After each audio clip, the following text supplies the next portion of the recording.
today. I'll just quickly introduce Ants Roberts, who many of you may recognise either by name or reputation, who is Science Mentor for Ravensdown, and then let's say counterpart today, Katie Aitkenhead, who's the Science Extension Leader for Ballance. And what's quite interesting is while they wear red and, I was going to say red and blue. That's a whole different gang. Green and blue. They actually agree on the vast majority of stuff that we are going to cover today. So, a lot of what we're going to talk about today is nitrogen. Nitrogen, it feels to me, over the last 5 years or so, has got a bit of a bad reputation. It's almost like we've got to speak about it in hushed tones, but we're driven by government regulation and things like limiting our purchased end surplus and things.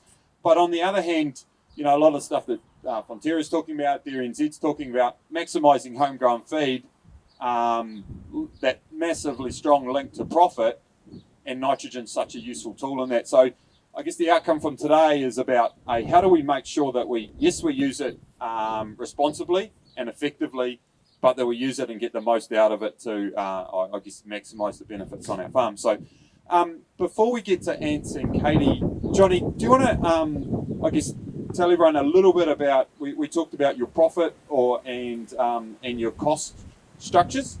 Do you want to talk to us a little bit about what you're doing with nutrients on farm at the moment?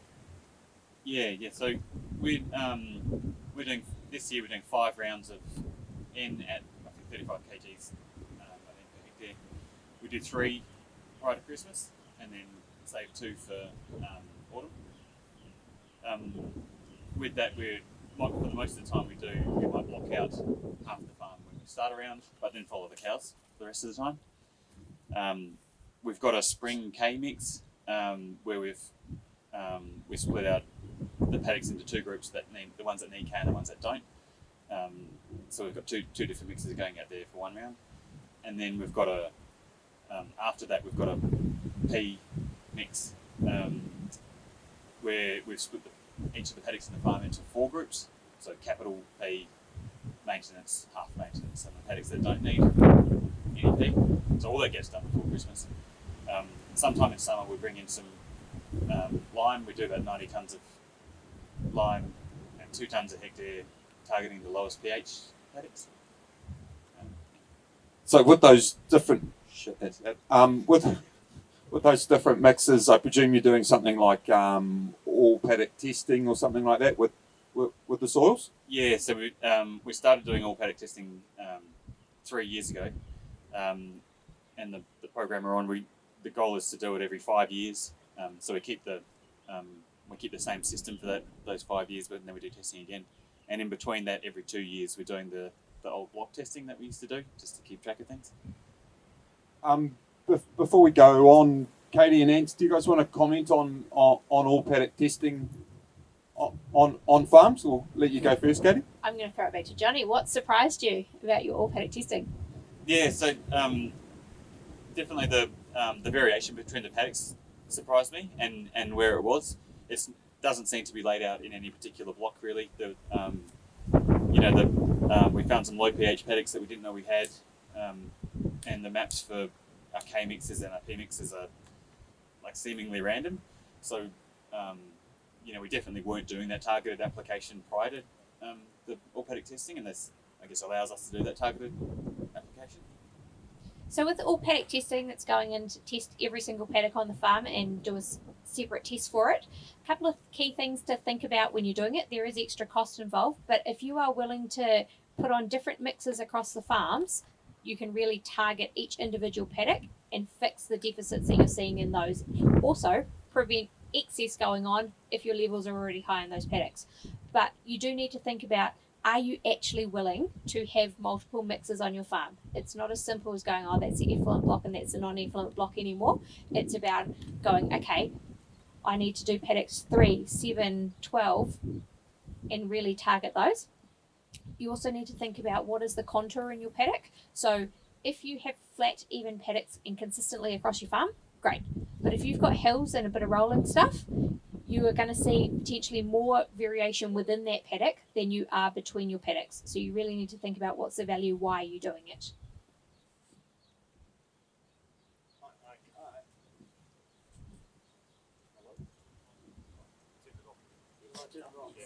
Turn it off. So I endorse everything you've just heard. How many people here whole farm soil test have whole farm soil tested? Don't be shy. It's a good thing to do, and you found value in it. Yep. So the objective, as Katie says, is to bring the high ones down to the optimum, bring the low ones that are producing less pasture than is possible because they're limited by nutrients up to the optimum. And since 1970, it's been economic for every dairy farm in New Zealand to be at the optimal soil fertility, which robust science has backed up. And so for here, let's say I'm going to flick out some numbers here. pH 5.8 to 6, Olsen P, high producing farms 30 to 35, Olsen P, quick test K 7 to 10, sulphurs 10 to 12 or better. There's no excuse for any of your paddocks to be lower than that, given the cost benefit of the increase in pasture production, milk solids, versus the cost of those nutrients applied, and nutrients and lime applied. All right. So if you've got low-lying paddocks, fix them, because there may be other limitations to pasture growth, like drainage, as in this area, as we heard Ian say, etc. But even with other paddock limitations, by overcoming the nutrient limitations, you will grow as much as possible from that paddock from a nutrient standpoint. And that was one of the things Jonny mentioned that he found on his farm, was some paddocks that were really low in pH, which is really simple to fix with a bit of lime, but 5.2s, 5.3s that were really impacting the amount of grass he can grow, and they were never picked up on blocked soil testing. Yeah, exactly. We had one paddock which is 5.3, and I think we'd even picked that wasn't a paddock that was performing particularly well until we did the testing, and we found out what was going on. So if I can just say that the future, so whole farm soil testing or all paddock testing is different rates for different paddocks. The future is coming whereby we'll be doing variable rate within paddocks. So if you go to the Hawkeye Pro, I'm going to put that in here. Sorry. If you go to the Hawkeye Pro 10, you'll learn that in February we'll be able to do this, provided your contractor or your own spreading equipment is capable to do variable spreading. And let's challenge, because Ballance has already got it. No, you haven't. All right. We're gonna.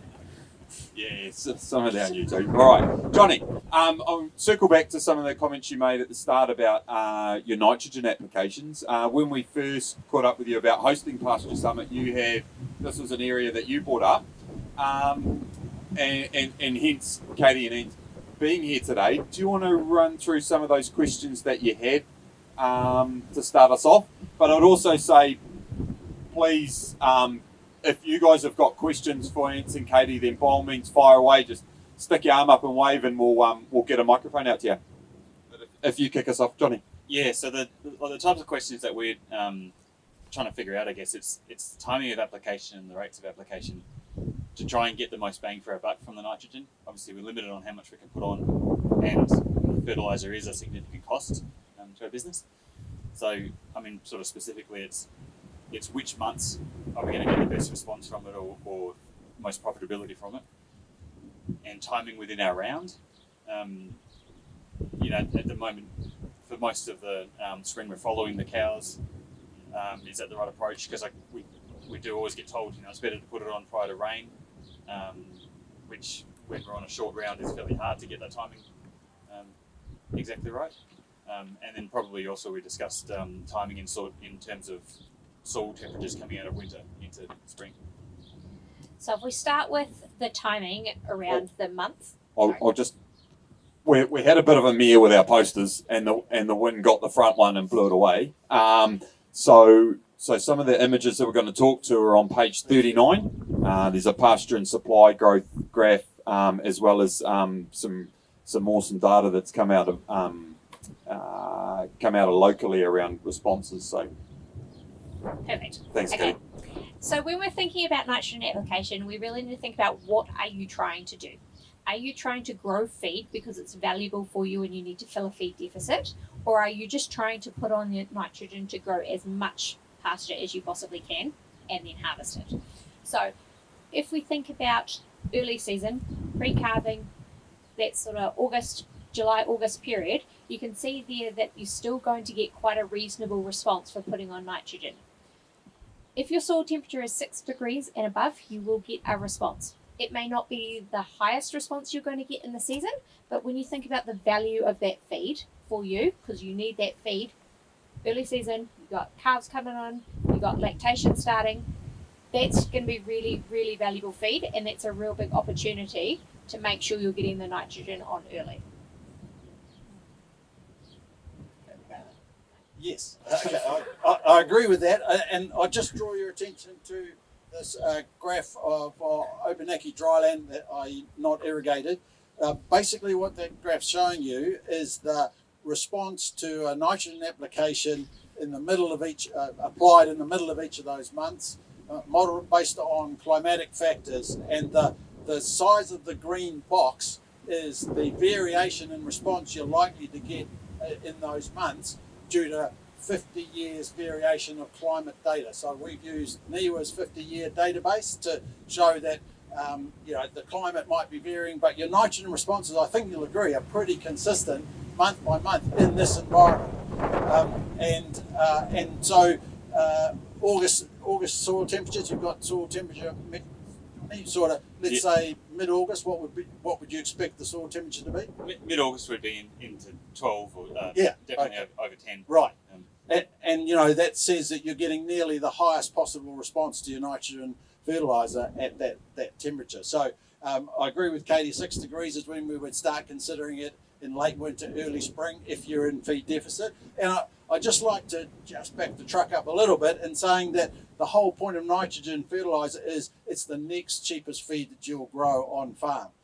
It'd be cheaper than any supplement you can buy in, etc. And what Jonny and others, what you try and do is to fill in that deficit between June and August, the difference between the orange line and the blue line there, and then Jonny says he puts more nitrogen on in autumn. What months in autumn, roughly? What time? Yeah, so it could even be February, March. Yeah, okay. When you have that deficit, yeah. And certainly, while the response will be more variable because the green boxes are bigger, you're still getting a decent response to that nitrogen fertiliser, and so it depends. So whether it's economic or not is depending on how limited the cows are in terms of feed supply and what that nitrogen feed will meet that deficit, etc. So how do you guys do you look at your demand and supply on a overall annual basis and work out a strategy, or do you just say, oh, I know nitrogen grows grass, so I'm going to chuck it on? Because you will not get your best response by doing it like that. You will only get your best response by planning it well, knowing your feed supply and demand curve. And so if we think about how much nitrogen we're putting on, Taranaki numbers might be 150 on average down here, 120 to 150, be about right? Simon's saying slightly less. 120, yep. Yeah. So if we're thinking about, we've got an opportunity to put on 190, but if you think about how much you're using, when are you using it? Johnny's using 3 rounds before Christmas, 2 after Christmas. If we look at where those green bars and the width of those green bars, it's the after Christmas growth rate that's more variable. You can really set yourself up and set your season up by utilising it early, getting that nitrogen on because you know what response you're going to get more than you are going to be in the after Christmas space. So in terms of that timing, it sounds like a very similar story to what John Roach was talking about with supplement, right? It's about putting it in and then maximising the cow's uptake of it. So I guess that's some of the seasonal stuff. What about in terms of within the rotation or within the round? When should we be putting it on? I've started all the other time. Okay. You'll finish it? Okay. All right. So when we're thinking about how long does that nitrogen take to be taken up into the plant and utilised, If we put it on as a liquid or a granule, but let's go with granules, and then they've got to dissolve and go into the plant, be taken up by the roots, go into the plant, and then have a chance for that plant to utilise the nitrogen that you've applied. So you need to give it a minimum of 3 weeks for that to happen. So nitrogen is a growth multiplier, so grass grows grass. If you put it on in that early season, say we're talking August, the growth there is going to be a little bit slower than it is probably at this time of year. So the timing will be a little bit different. But in spring, you want to give it a minimum of 3 weeks before you're grazing it. Yeah, no, I agree. I've always said up to 28 days. If you can hold your rotation length in spring to 28 days, then that's going to maximise the chance of that nitrogen to respond to that first grazing. You will get residual response depending on the rate of nitrogen you apply. You know, if you only put 20 kilograms of nitrogen on, it's 40 of urea on per hectare, that response will be over in about 6 to 8 weeks. But if you put 30 to 40 to 50 kilograms of nitrogen on in a single application, that residual response will last over 8 to 12 weeks. And so you'll get the best response to the first grazing, 28 days. You'll get a residual response to the second grazing, less than the first, and then you'll get the last bit in the next rotation. If you've got a faster rotation than that in spring, you will be suppressing pasture growth rate anyway, and so you'll get a lesser response. One of the comments Ants raised in the previous session was around the rates of nitrogen we're putting on as well. And so in my experience, we traditionally default to 30 kilos. It just seems to be what everyone goes to. But there's no limitation in response you're going to get up until about 50 kilos of nitrogen. So for every kilo you apply, you'll still get that same 15-to-1 response up to 50. Then it starts dropping off a little bit. But why limit yourself to 30 at one stage? Yeah, absolutely. The rate should be determined up to 50 kilograms of N at any single application. Depending on, you'll have to assume a response rate depending on how much feed you're trying to generate in that next 8 to 12 week period. So that should dictate your rate, not just a standard rate, because that means you're not quite matching supply and demand as you should be. I just want to, because you threw that in, I just want to talk about liquid nitrogen. Do not believe people who tell you that the liquid nitrogen is more efficient than solid nitrogen. The research is clear that if you follow the response right through to the end of the residual response, there is no difference, kilogram for kilogram, the same rate of nitrogen applied as liquid versus a solid fertilizer. There is no difference in total response to the nitrogen. So we're not saying don't use liquid, we're just saying I am. you can use liquid, you just still need to put on the same kgs of nitrogen rather than reducing rates. Yeah. I'll take that. On that note, I guess I want to open up to you guys. We've got Ants and Katie here, or you may have questions for Jonny. We've got any questions from you guys?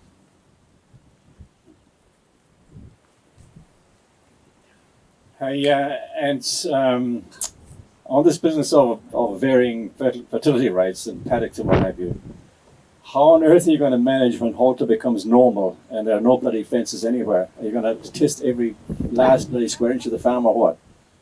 Arthur, have I got the answer for you, mate? So we are using information which will tell you what your average pasture growth rate, what average pasture production is for every 10 by 10 square metre of your farm. For us, using the new system when it comes to your farm, fences are irrelevant for us as well. Unfortunately, the truck will have to miss the fences, otherwise it'll knock all your fences down. But if you have a fenceless farm, that's even better for variable rate. So we're advertising a new product for Ravensdown. Nirvana's only just around the corner. Sorry, say again? If you're advertising a new product for Ravensdown, then Nirvana's just around the corner. Yeah, you might know the tents are to buy the food. So go and see it. And Katie says they've got a system as well. I'm not aware of it, but I'm saying they don't. But well, it's not equivalent to ours. Yeah, but we're not going there. We're not arguing today, Ants. Okay. And many years ago when you were testing at our place, you said that, told me probably erroneously, that soil testing is about 80% accurate. Does that still stand, or is it more accurate now? No, you've got to bear in mind that what we're doing is we're doing a chemical extraction of a biological system, which is constantly changing, and so it's an approximation. But the confidence you can have is that we have calibrated all that. Science has calibrated the results you get from your soil tests with relative pasture production. Yeah, no, we personally test every second year and have done for the last 35 years, so we know, but it's just interesting thing. And variation over time. So you're wanting to look at that trend. Is that trend going up? Is that going down versus what you're seeing?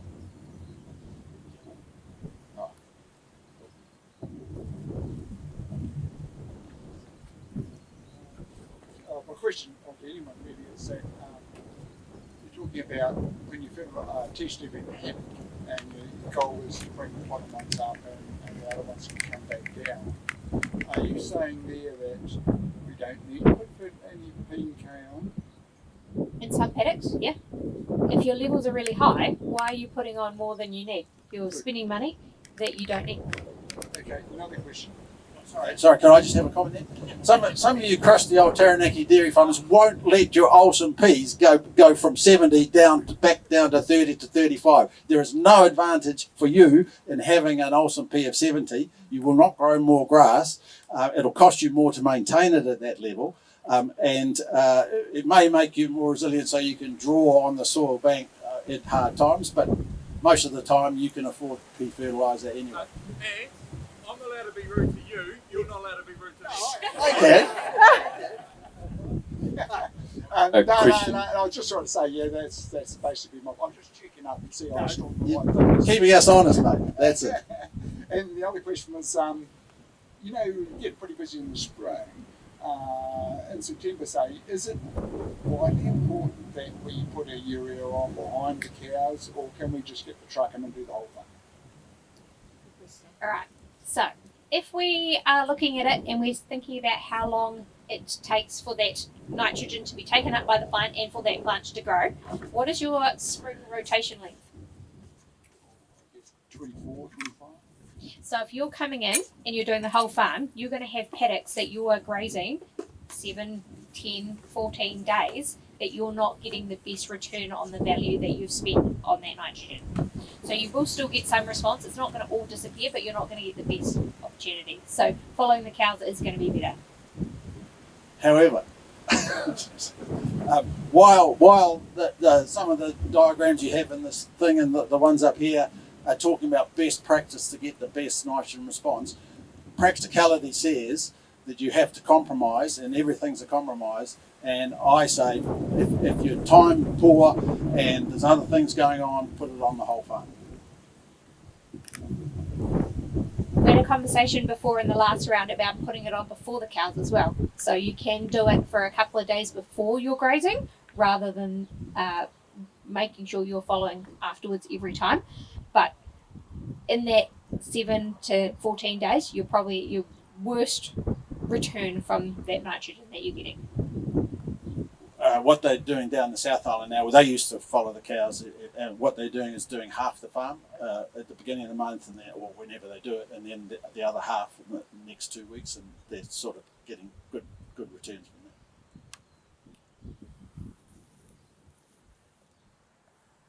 Who's got another question?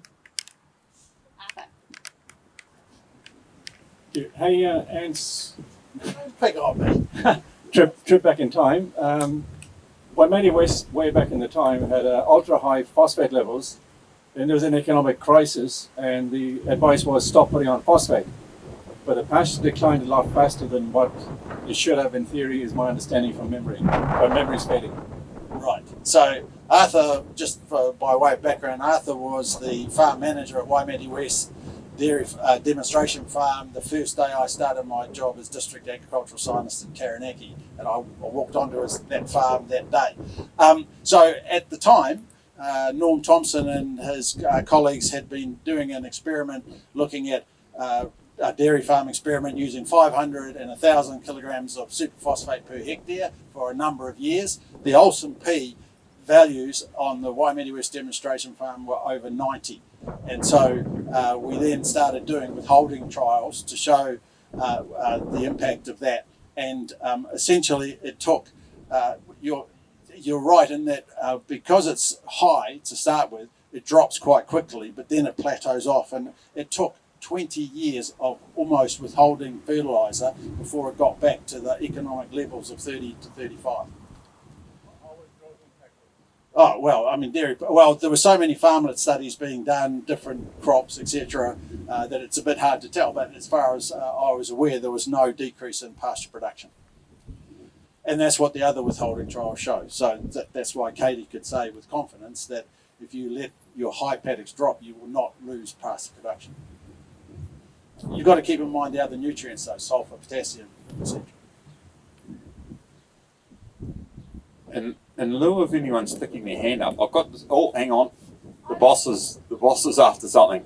I just got a query around N-Boost. I know it's not either of your products, but what are your thoughts and feelings around that? N-Boost. N-Boost. Katie, you can go. Right.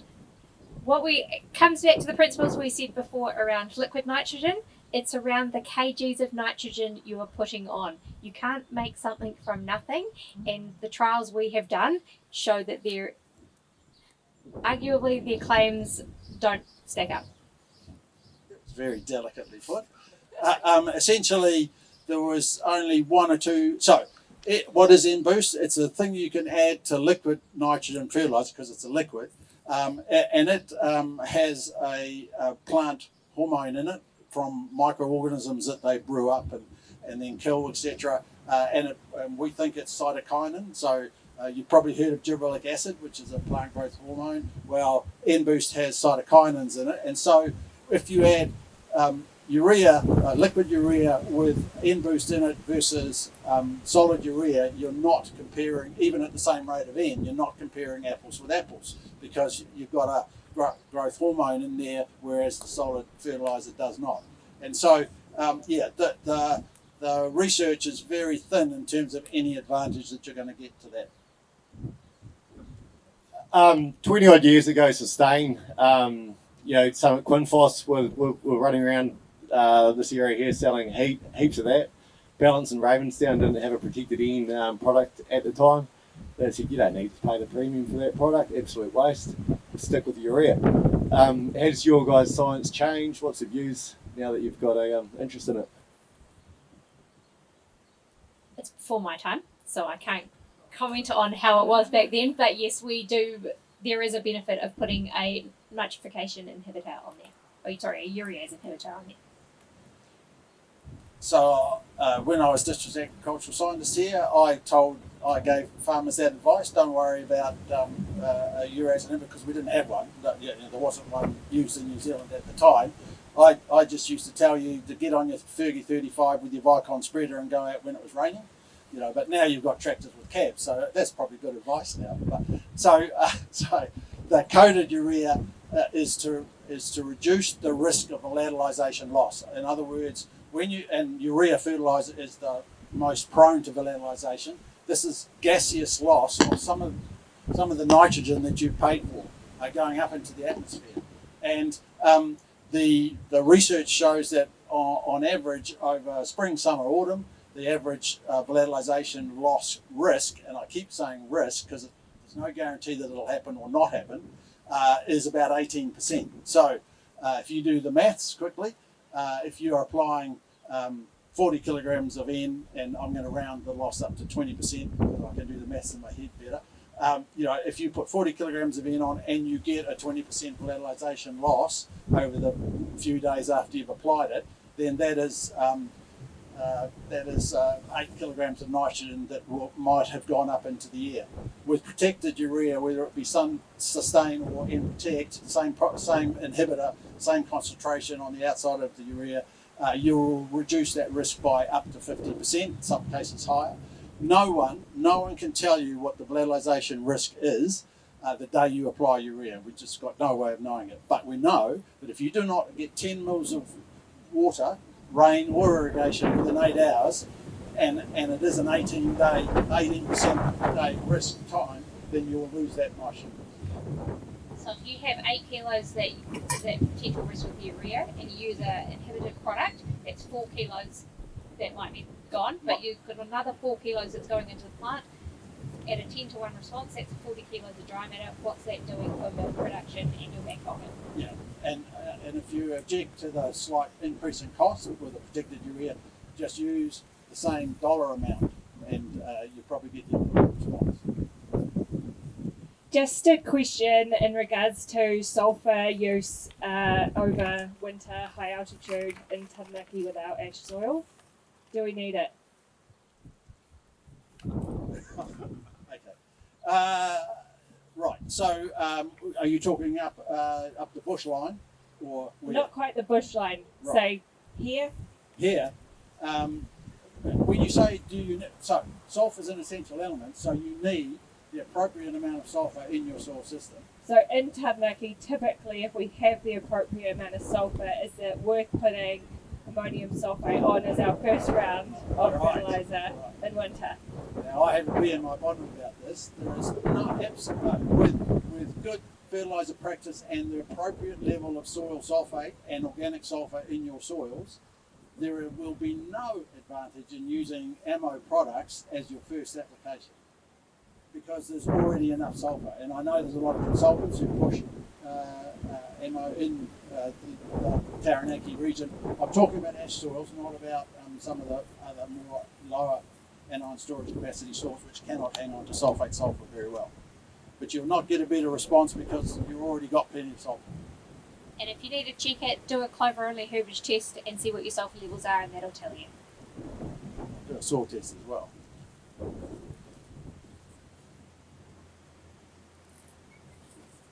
Thank you. Hey, great session. Thanks very much, guys. I've got a question around application rate in just a moment, but maybe if I could just add something that absolutely surprises me from a profitability and an emissions perspective is that in Taranaki, the latest numbers we would have from data collected by Fonterra from Insights reports would suggest now that the amount of nitrogen used per hectare is now under 90 kilos per hectare, and yet introduced imported feed is north of 800 kilos per cow.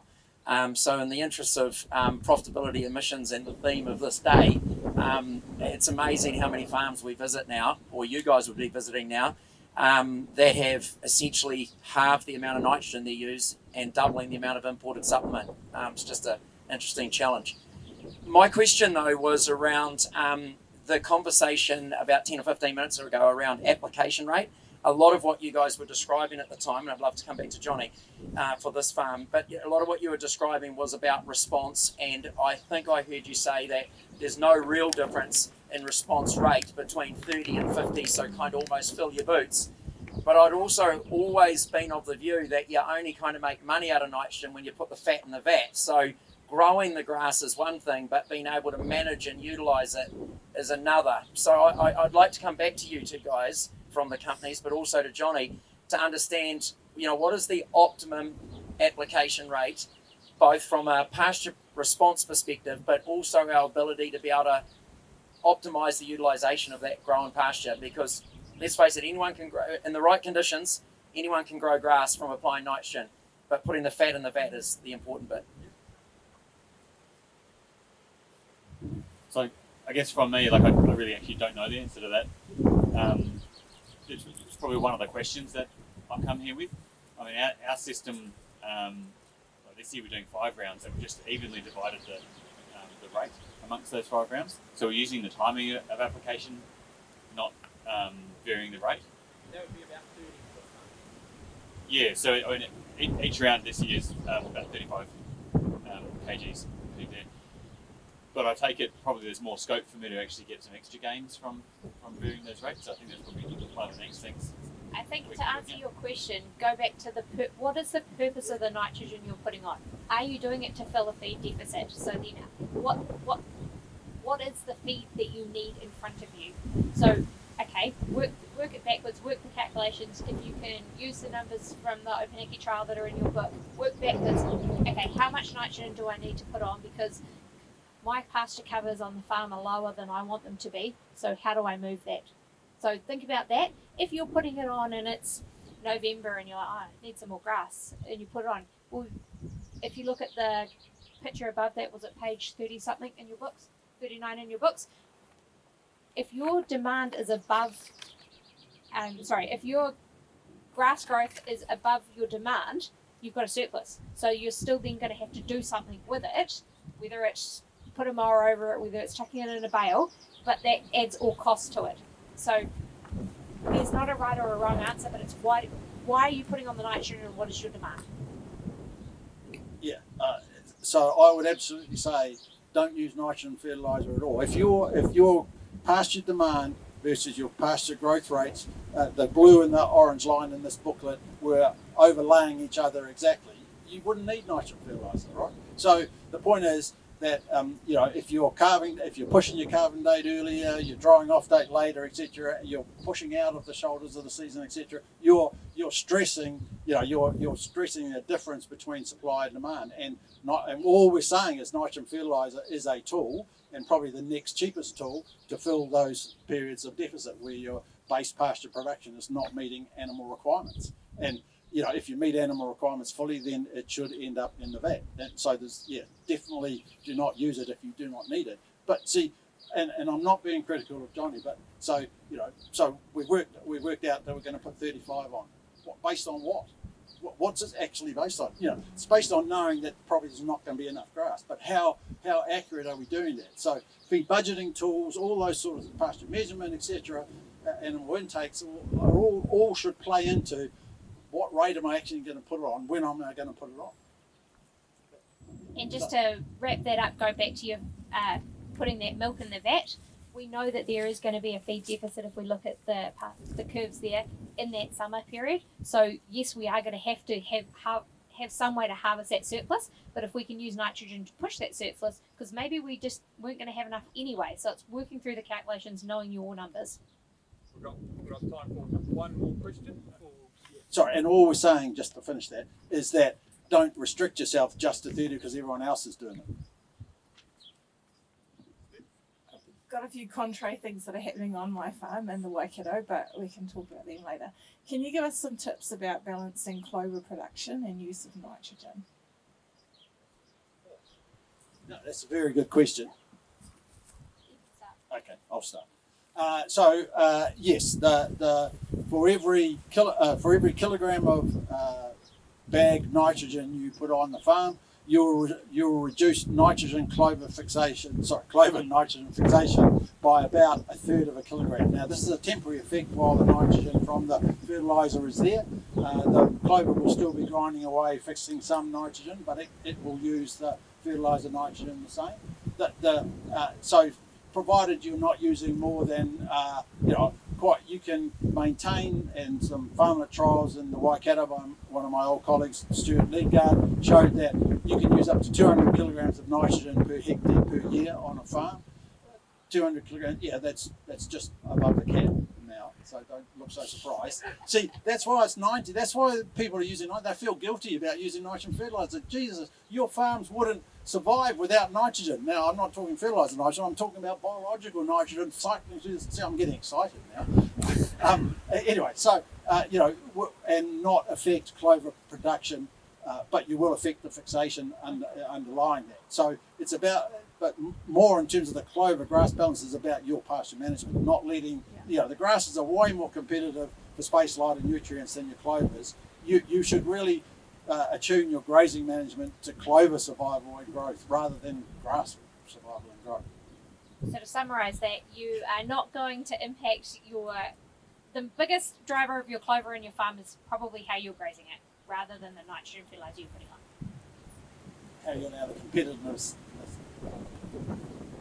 Right, and on that note, if there's one thing I was always taught is don't let anyone be late for lunch, and that's the time now. I have been told that there are different sort of areas up there for dietary requirements, so please keep your eye out for that.